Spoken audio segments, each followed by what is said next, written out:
Hello, welcome back to my channel. My name is Sarah. Thank you so much for being here. If anyone is here, today I'm gonna have a little bit of a 2026 bookish reset.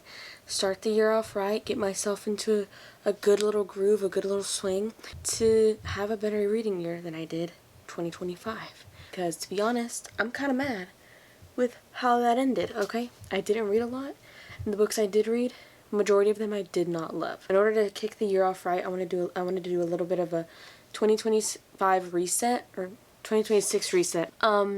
Just freshen up, redo some things.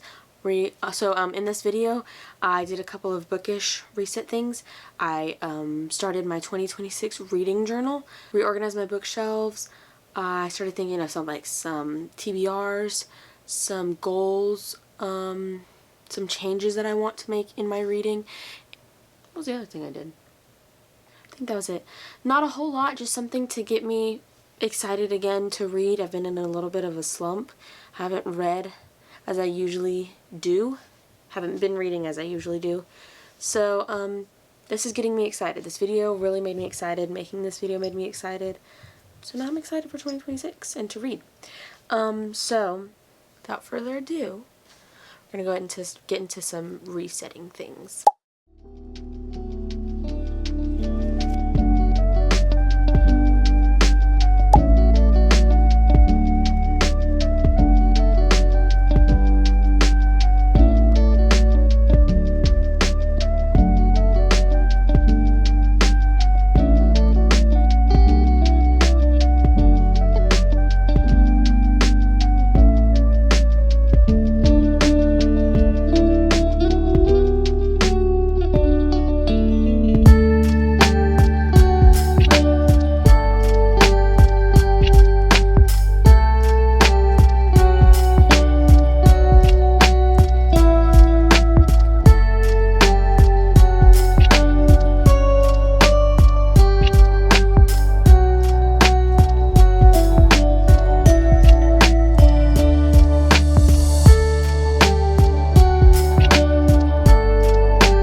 to talk about my 2026 TBR. For the past 3 years, I've done like what everybody does, 20-something books in 20 whatever. 2026 is a lot of books, and I only read around 35 books in 2025. It was a weird reading year for me. So reading 26 books, like to have a TBR set, like a set TBR of 26 books, I don't know. I want to read more than 26 books, and I want to read more than 26 of my own physical books. But I'm just going to stick with 12. It just seems more manageable. So 1 book for every month. These specifically are books that I've been putting off, that I'm scared of, that have been on my TBR forever, that there's some reason that I haven't read them. And that's the reason that they're on the TBR. So every month I'm going to pick one of these books that I really need to read. So there's 1 book for every month, like I said. Let's just start, talk about it, talk about why I haven't read it, what it's about. Yeah, like I said, there's about 12 books. Number one, not in any particular order, but we have Little Women by Louisa May Alcott.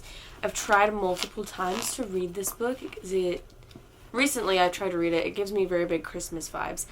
And I don't love the 2019 movie, but I love the one from the 80s or the late 80s, early 90s. Love that movie so much. So I've always really wanted to read it. It's just, I don't know.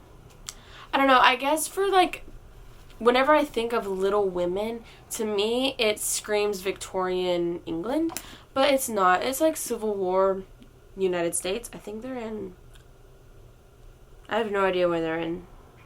So it just follows 4 sisters as they go through life with their own ambitions and their own dreams. And yeah, I'm super excited to read this. I've never read anything by Louisa May Alcott. I'm super excited to read it. It's just I just can't sit down and read it. I don't know what it is. I cannot get past the first page. It could be this edition. The font is super small, and the spacing between the lines is super small. I don't know. I just haven't read it, and I really, really want to this year. So we have Little Women, first of all. Kind of switching gears kind of randomly. These are all going to be in random order. They're not by genre. They're not by anything specific. They're just, I picked them out and they're on the ground. But next we have The Way of Kings by Brandon Sanderson. I would really, really love to get through this. I got this book 2 years ago. 2 years ago. My brother's been telling me for years that I would love it and that I should read it. When I did start it, and I really, really enjoyed it. I got 78 pages in. Look at that. There's my bookmark. I got 78 pages in, and then it got super daunting. And I think one of the reasons that big books scare me is that, I don't know, I think too far ahead sometimes. And I've done this with school. It's really weird. In my classes, I'll look at a syllabus and I'll look at something and it's like, oh, you have a presentation here about this, and I'm like, oh my gosh, I have to do a presentation. I don't know anything about this subject. I have so much that I have to do to prepare for that, and it'll be months away. And then once I get to that assignment or whatever it is, I already know all that I need to do. I've either already started preparing, I have all that I need, done all research or whatever, and then I get to it and it's so easy. That is kind of the same thing I think of this. I'm like, oh my gosh, here, I'm 78 pages in. I'm like, oh my gosh, so much is going to happen that I have to remember there's so many pages that I'm going to have to get through. And by the time I read this, I'm going to read 1,000 pages. And I think what messes me up with that is my timing is oh, this is going to take me weeks. And this is going to take me weeks.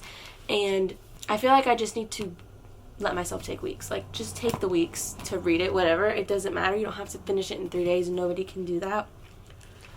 So I think it's just the fact that I'll have to sit with this book for weeks, and there's so many pages. That's literally, I don't understand, yeah. I don't know what it is. But it has something to do with, that, the dauntingness of having to go through all of that and still not being done. There's so much that's going to happen halfway through the book, and then you're still going to have half of the book left, Things like that. Let's go with this one. Next, this one is going to also seem very random, but we have Spice Road by Maya Ibrahim. This book, this was the very first Fairy Loot book that I got.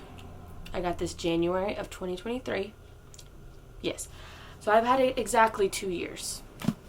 And I have picked it up maybe once, but I literally never think of it. Oh, I love that first line. It says, "We will fight, but first we will have tea." That's so fun. But anyway, basically, like, Spice Road, the Spice Trail of Asia, whatever. I'm not even sure. I really don't know much about it. I love the sprayed edges, the cover, the alternative dust jacket. Oh, I don't love that much. It's still gorgeous. Like, it's still gorgeous. I just haven't reached for it, and I need to. And it's bugging me that it's sitting on my shelf and I haven't read it. It's only a duology. It's only 470 something pages. Almost 500 pages. Literally not that big of a deal. I don't know why I haven't read it yet. But it's on my TBR because I really need to get to it. Next, switching gears again, we have Jane Eyre by Charlotte Bronte. I watched the show, a adaptation. I can't even find it anymore. I don't even know what year it was. But I watched an adaptation. It was like 4 episodes. Last October? 2 Octobers ago? I don't remember. Oh my gosh, it was so good. It was so good. And I immediately went and read the book. And I think I got 100 or so pages in. And I just put it down. Never picked it back up. I know I was about to get to the good part. I know I was. I just never picked it back up. Yeah, it is also on my TBR. I really want to read this. This will probably be for like October. I will probably read this in October. Or maybe not. I don't know. See, I would like to get to it sooner rather than later. But you never know. We'll see. So we do have Jane Eyre by Charlotte Bronte. Next, I also have The Fellowship of the Ring by J.R.R. Tolkien. I've read The Hobbit. Love The Hobbit. That's such a great book. I love the movies, the Lord of the Rings movies. Love the Hobbit movies. I love the first 2 Hobbit movies. I don't love the other ones. Is there 3? Yeah. I think I like the first one. I don't think I like the other 2. I don't even know. I haven't watched this in so long. The Lord of the Rings is so much better, the movies. But I haven't read the books. I would really love to. I've heard this is very much different from The Hobbit. I know that the first quarter of this book feels like The Hobbit, but I know that as the more you go on, the less it feels like The Hobbit. But I really want to read it. I really want to be getting into some epic fantasy, and this is like the epic fantasy. This is the Bible of epic fantasy, I feel like. Hot take? Who knows? Next, I have Mistborn by Brandon Sanderson. This is the final Empire, technically. I technically have also started this. I think I got about 30 or so pages in. And then I just never kept reading, just stopped reading.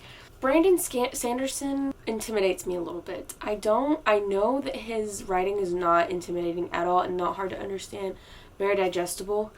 I've read his YA series, not the sci-fi one, the like urban fantasy or urban sci-fi. What is that called? The Reckoners or something like that. Like this, it's like superheroes. It feels like a Marvel movie. It's really good. Really enjoyed that. So I'm not sure exactly why I'm intimidated. I think it's just he's held up on such a pedestal, like high fantasy. I want to get into some high fantasy, but because he's so like not revered, but like admired, epic fantasies are so admired, it feels like intimidating. Like, I don't know. Next, in the vein of high fantasy, I also want to read In the Name of the Wind. This is another one that my brother recommended to me that he thinks that I would like, but I've started to hear some not so great things about it. My brother loves it, but I've started to hear recently more people say that they don't love it. But, you know, I tend to like the books that most people don't like, the majority, like, I say people, I mean Book Talk, that the majority of Book Talk doesn't like. Who said I can't wear my comfort? Or the vein of Book Talk that I tend to see. So, we'll see. But I am really excited for this. And all of these books that I have on here, if there's a series, the first, we'll get into it later, but one of my goals is to, we're going to get into that a little bit more later. But yeah, so all the books in here that are series, I intend to finish the series this year, if I enjoy it. We have Emily Bronte's Wuthering Heights. Again, I don't think I've ever tried to read this book. I think I've probably read the first page, like, looking at it. I don't think I've ever genuinely given it a try. But classic, obviously, duh. I love Victorian. Is this Victorian? I feel like this is Victorian. Maybe not. Let me Google it real quick. I want to be sure. But I love Victorian literature, so if this is Victorian, oh my gosh. Yeah. But it is Victorian. I feel like it's kind of obvious, but I never know. I love, love, love Victorian literature. It's one of my favorite time periods. Victorian period and the Romantic period. Oh my gosh, I love, love, love it. Yes.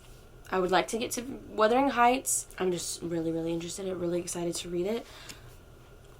And then I would also like to read this because of the Wuthering Heights that's coming out with Jacob Elordi and what's her face? What is her name? What's her name? Margot Robbie. Oh my gosh, I was going to call her Maggie or something. With Margot Robbie. And compare the two and see how it holds up. I know it's not going to hold up very well from the trailer. And from what I know of this, I know it's not going to hold up. But regardless, I'm very interested to read it. Number 9, we have Iron Gold by Pierce Brown. I freaking loved the Red Rising series. It was so good. There's another series recommended to me by my brother, so I know he has good taste so far. Oh, I freaking love that series. It is so good. You can't see it. It's all the way up here. Yeah. Freaking love that series. It was my first adult sci-fi, I believe. Yeah. And, like, one of my first sci-fis. I don't read a lot of sci-fi. I don't think I may have read 1 or 2 standalones, like YA, maybe middle grade or so. I'm not sure.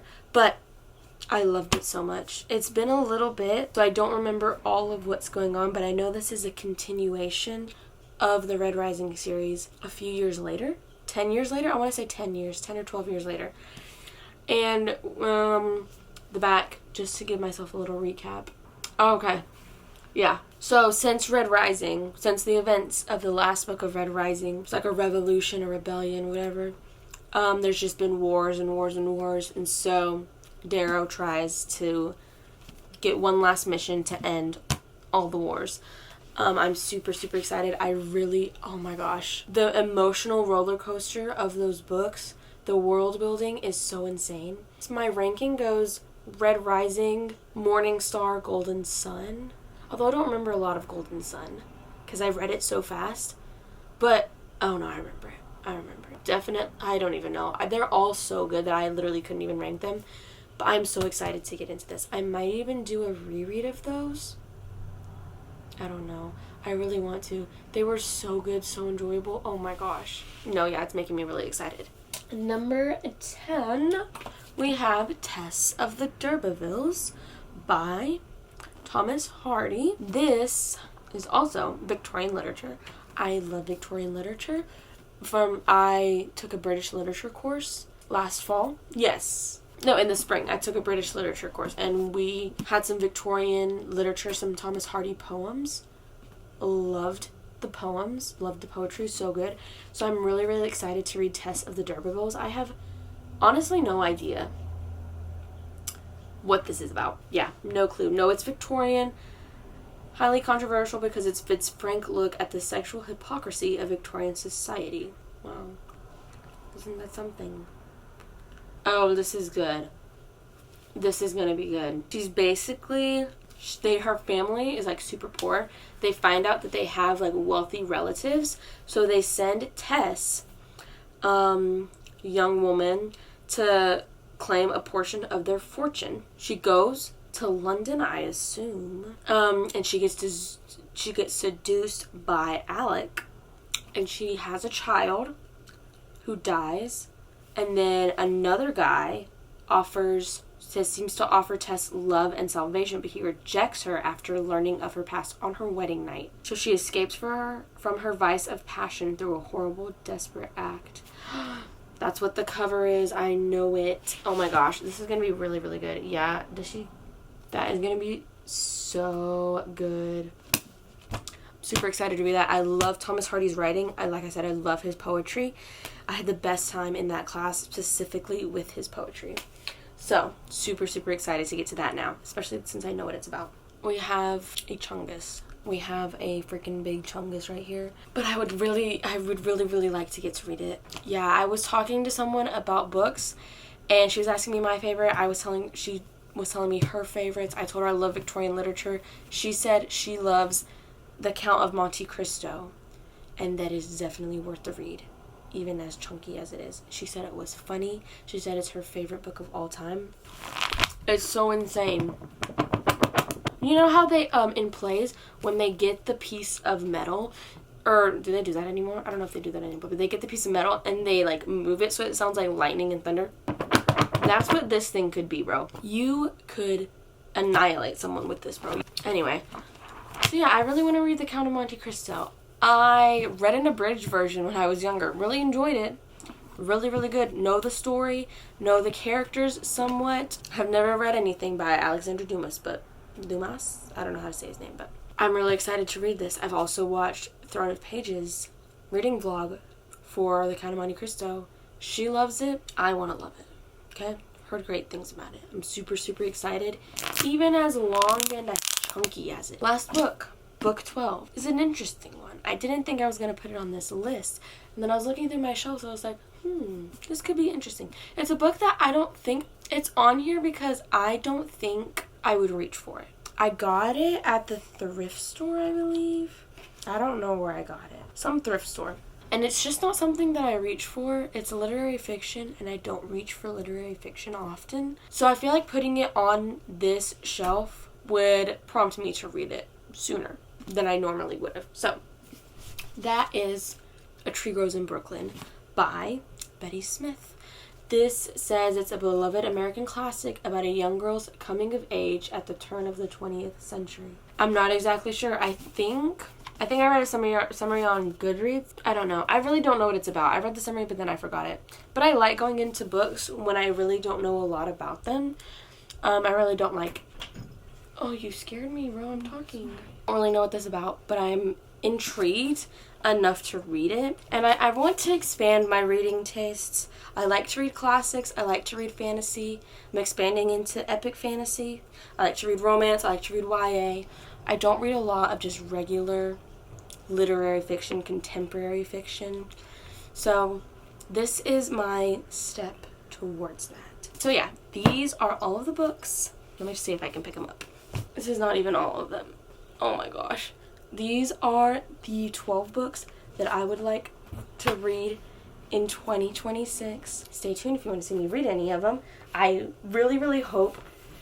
Oh my gosh. And I think doing 12 books will make the list seem less daunting, make it seem like a less daunting task. And it just makes more sense to like put a book on my TBR each month and read it that way. So these are not all the books that I plan to read. These are not all the books that I want to read, but these are the books that I think that are probably that I think I need to read the most. These are the books that I think I need to read.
so now that you saw my bookshelf reorganization and my reading journal setup, I wanted to talk a little bit, and oh, my yearly TBR, that was the last thing I was forgetting.